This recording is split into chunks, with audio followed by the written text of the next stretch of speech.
Yeah guys, this is Mr. Kofi from Kafutainmentz back with our next video guys. And guys, here's the scene. If you're new to the channel, make sure to subscribe up, give the video a like, give it a thumbs up. Today's video guys, we'll be doing the new Netflix series called Sex Life. And just on a side note, this is actually my first podcast. You know what I mean? Today guys, I'll be launching my new podcast series called The Unfiltered.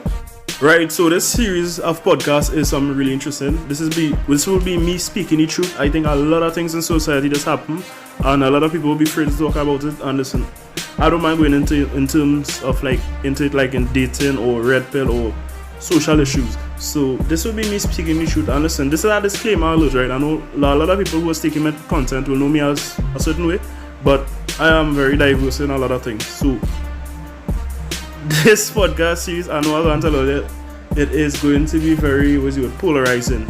You know what I mean? People probably a lot of hate relationship, who knows? But listen, it had a comment section. We could also do a video together, and this is just me launching my first podcast. Hope all enjoy. Can't wait to start this podcast. So let's get into it, guys. And here we're going on. Before I get into it, right? If you haven't watched this series as yet, I feel you should exit the video and go and watch it and then come back to this video, because what I'm going to break down to you guys is some really amazing stuff, and trust me, you're going to enjoy this. So if you haven't watched it, once again, disclaimer alert, I don't believe in giving people spoilers or something. So assuming that you're still here, that means you watched the series already, and yeah, here we go. So Sex Life, right? And this show is a new Netflix series, and this Netflix series is a very interesting one. This is one where,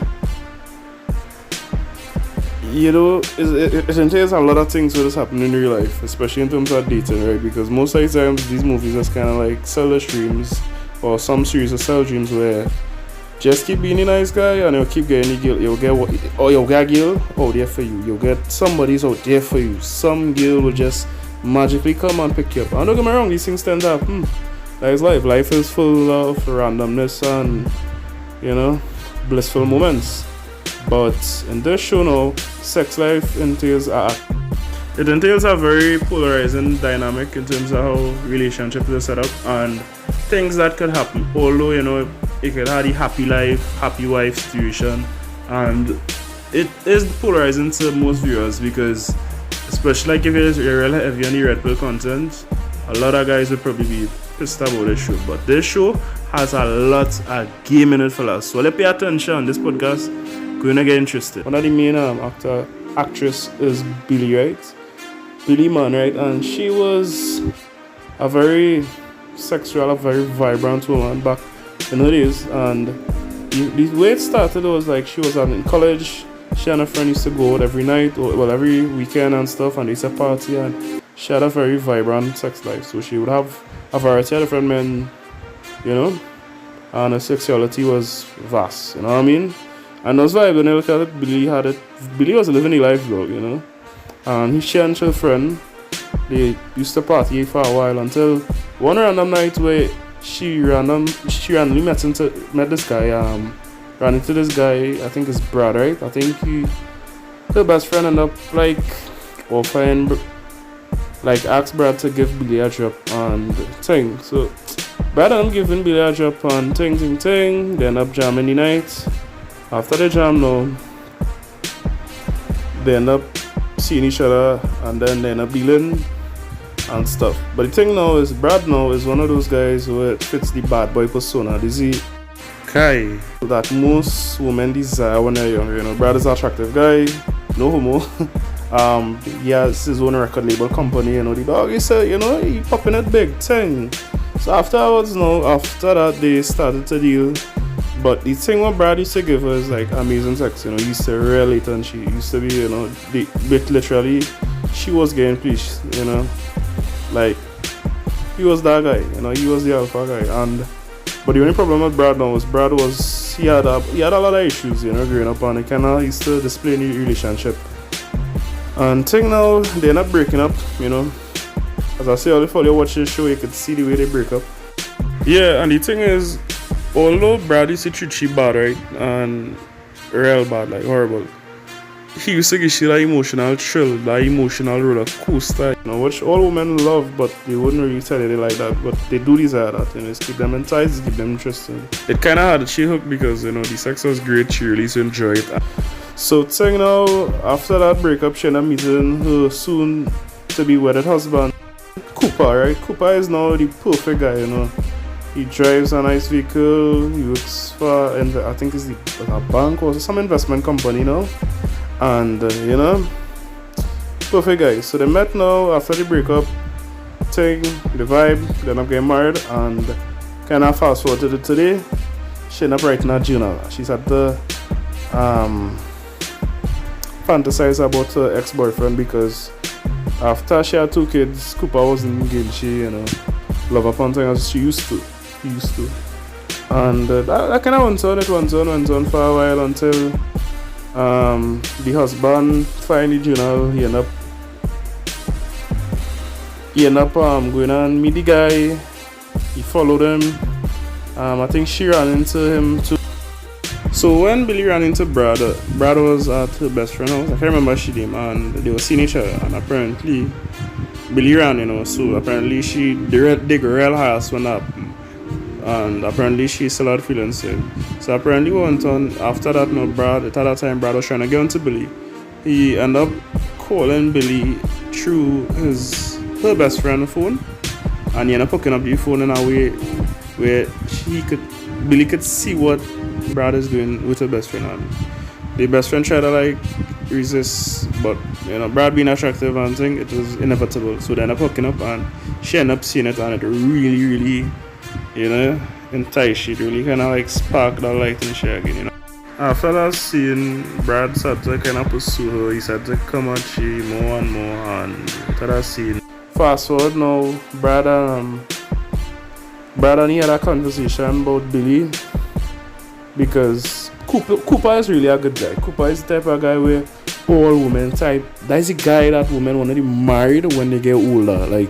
He's that type of guy now. And Cooper and Brad had this conversation about Billy and pertaining to find out if Brad loved his wife and if he would take care of his wife if he left, and he was saying, well, listen, if my wife is in love with you, but do you love her? Do you would you take care of her and the children and thing? And he was like, yeah, Brad was in love with Billy. Brad wasn't the Brad who he was before. He was still Brad, but he really changed. He really tried to evolve and become a better man in general. And this hunter now, I think it's at that part. Yeah, it's also that part where they went to a sex party because they were having problem in their marriage. In terms of Cooper just being the straight cut kind of dude, and Billy is just literally low-key a freak. But he didn't know that side about her until he read the journals. So they went to sex party. They was very intrigued. Cooper was really interested in trying new stuff. And what went on is Cooper co-worker wife and I'm giving him some heads in front of Billy, and while I was going on, the Cooper co-worker tried to go around Billy and ended up fighting because Cooper really love Billy, he precious little time. It's at that point where all the mothers, right, because she had 2 kids and they just go to this kindergarten school. A few of the moms end up teaming up against she and trying to play that these the nice moms, they don't have sexual desires, and they start to attack Billy, right? So mind you, this is actually happening in real life. Truth is, guys, if all you don't know is that, guys probably know this, but women have some really deep sexual desires, and I think all though, literally, almost all. Well, you can safely say all. But what will happen? They wouldn't let it be known because how society is. Society tends to judge women in a real heavy way. You know what I mean? They don't really accept women when they have a lot of fetishes, dark desires, because a lot of women also want to be wives and mothers too at one day, right? There is many why this kind of protect their identity because society and men and other women just kind of judge them when they be their true self or be 100% honest, So after the fight at the sex party, Billy and Cooper was kind of vexed with Billy. And they end up making back up and saying, Brad ended up coming back a few times, and so coming on to the end, they were sitting down at a little concert, a little movie thing where their son was performing, and then Billy was wondering if that was just it, because the girl who invited them to the sex party, she was vexed because after the fight, her husband admired Cooper, you know, the way he was, and he didn't want to be in that vibes again. And then it struck Billy when she saw Brad there. She was wondering, listen, is this it? Is this the life that I really want, or the life that I solely desire? And which was really interesting. So coming down to the end of the movie, I was like, yeah, you know, finally they make back up. In my mind, I back in Cooper. But Cooper wasn't really pleasing her sexual desires in her sense now. So she ended up running back to Brad in the end. And yeah, that was the end of season 1. Mind you, fellas, this show have a lot of game in it. This is it. This sex life show. A lot of dudes will get vexed when they watch it because they'll say, well, oh gosh, Cooper is like the nice dude, he's a cool dude. Why would Billy doing something like that? And truth is, sometimes everybody just tell you the high value guy must have his money, must have his looks going, must have a life, must have a purpose, must have a passion, you know what I mean? The good stuff. Now, mind you, I'm just a messenger here. I'm just going on. I know I can say some things, so a lot of people are going to disagree. And it's cool, you know, you could message me on IG, you know, if you disagree, and you could have a convo, no problem. But hear me out. Being a high value man is something very subjective. It is objective in the eyes of the masses, right? But it's very subjective. Women are different to men. At the end of the day, women are more naturally emotional, and men are more rational, logical thinkers when you look at it.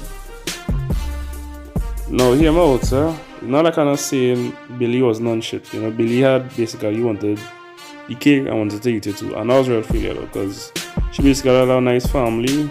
She had a good husband who would not cheat on she. She had kids who was basically respectful and adorable. And she had what a lot of other women really wanted. You know what I mean? And she had it, but she wanted the cake and she wanted to eat. And when you think about it, being in Cooper's shoes would be very unfortunate in a sense. But at the end of the day, look at it this way, right? Yeah, another thing too, I don't want to go deep into the red pill stuff because a lot of guys is like, yeah, go red pill, go say this, say that about women. But at the end of the day, though, this kind of like, I kind of glad they make a series where kind of show that these things just happen, because sometimes a guy might quote unquote be high value. But when you look at it, though, I think, and people will say this about being a man is actually harder than sitting down and complaining about women, you know what I mean? Now, I don't want to two of my brethren go hear this, I'm like, go be a hypocrite dog. No, it's not that, that's the dog, you know, the dog was guilty of that behavior back in the day, you know what I mean? But that's back in the day, you know, some centuries ago, you know what I mean? It is easier to say that, you know, women are good, women are this, women are that, and sometimes some women actually are that. So while I was actually filming this podcast, I was actually a little nervous because at the end of the day, I know what I'm going to get into. A lot of people are going to disagree with it, but let me get into it, right? Let me get into it. I think what was really crucial for a man to really have as with a high value man is to try to fire on all cylinders. That doesn't only mean in your finances, your looks, your money status, all these things, good, but also in terms of like your masculinity, in terms of tapping into your own sexuality as a man. Because I mean, people can say what sex is an important part of a relationship too, you know what I mean? And I'm not saying, you know, Billy Doo was righteous, that's bullshit, but also what will make you grow as a man is when you stop pointing fingers at women and start to take more accountability for your actions. I mean, it's someone like, you know what, Cooper didn't do anything wrong, but the truth is he didn't, you know, he was actually a great guy. But the game is what I'm trying to tell these guys is that you as a man, you actually control who you let in your life and who you choose to sleep with. And I watched this video the other day, Miles Cottenham, big up Miles Cottenham. The video was basically, not every smash is a win, not every girl you sleep with is a win.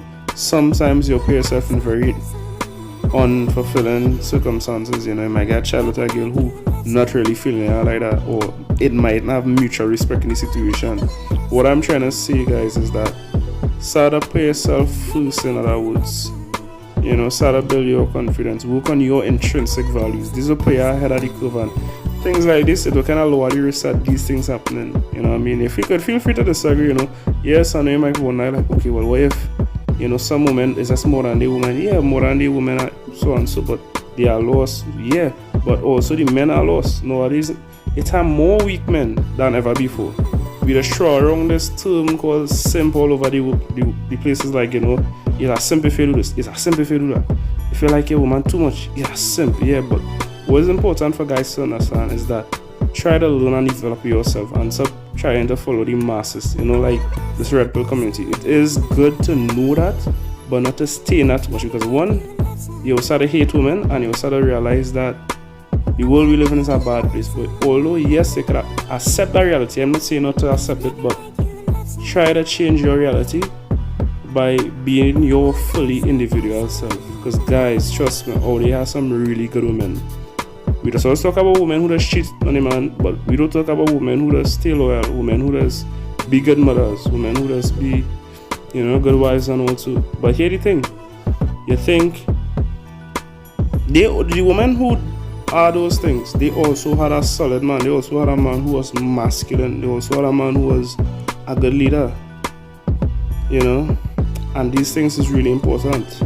So when you check the heights now, all I'm just trying to say, guys, is that these things does tend to happen, but you could lower the risk by self-evaluating yourself and looking at reality from an objective view than a subjective view. You could only control what you do, guys. Work on your intrinsic values, things like your confidence, the way you treat people, your mannerisms, your, what's the word? If it's an introvert, dog, own that shit, because hey, those things, dog, are going to make you more attractive in the eyes of women, and women are going to desire you. You understand where I'm coming from? And work more on yourself, dog. Trust me, it'll pay off. And talk to women, date on the side while you're going after a passion date. Talk to people, you know, don't take every interaction seriously. But once you find somebody who you're into, be honest with them, tell them the truth, how you feel, thing, you know. Worst they could get is a no, and that way you could feel that through people who are not into you in that way, and you could find the ones that are into you. So guys, listen, work on yourself, dog. That is just all I'm trying to say. Accept the world at how the world it is today, and say, you know what, I'm gonna navigate through this and make things happen the way I want it to happen. Be a king, dog. No, you know all would. You know what I mean? Stop complaining, dog. Because when I keep complaining, it's like, yeah, guys, just to wrap up, try to become the best version of yourself. As I tell you, life short, just start to enjoy it. Go through the motions. Not only go through the motions, actually wake up and start to physically think. Because any position in life, once it's in 18, is really through your choice. I mean, sometimes it'll be some unfortunate positions. I mean, but remember, everything is a choice. And when you look at it that way, you'll become a better person. You'll start to take accountability into account, and, you know, start to make better decisions. But that's just me. I just have a little side rant. Also, try working on your intrinsic values too, because these are things where, you know, you cannot lose. You could also lose a vehicle, you could also lose your house, you could also lose your all these things. You know, life is full of challenges, struggles, and stuff. But your intrinsic values, in terms of your confidence, how you view yourself, your mentality, your emotional, the way you won't say emotionally strong in a sense where you could handle whatever life throws at you. As Kobe says, you just create a different, like a humble beast in you, in a way you become a powerful man. And this is things were really important. They don't talk about this because, as I say, as a man now, alpha doesn't always mean, well, you don't always have to be alpha, you don't always have to be thing. But what I also believe is that you do have to have like a masculine presence within you. Every man does have it, and most of the time you don't tap into that strength, what we have. So as I say, just work on yourself, dog. It will separate you from the rest. And just to add to that is that, remember, women are emotional creatures. So as I say, it's also important to give them that emotional variety. Not saying you have to be manipulative or you have to be this way, but as I say, as a guy, your natural personality, when you're truly being yourself, when I mean being yourself, by being unfiltered and acting on your instinct, your primal instinct as a man, it will separate you from the rest. Those are values they cannot take away from you, and to each personality type, that is attractive to women. So work on yourself. With that being said, this is Kofi from Kafutainmentz. And listen, guys, if you're new to this channel, make sure and subscribe, give the video a like, comment all your thoughts, you know, down in this comment section. I mean, I think that is just all I wanted to say for now, you know. So yeah, guys, we out. Well, have a blessed one. Take care. Make sure and subscribe up. Take care of yourself and have a blessing. Alright man, take care. Peace.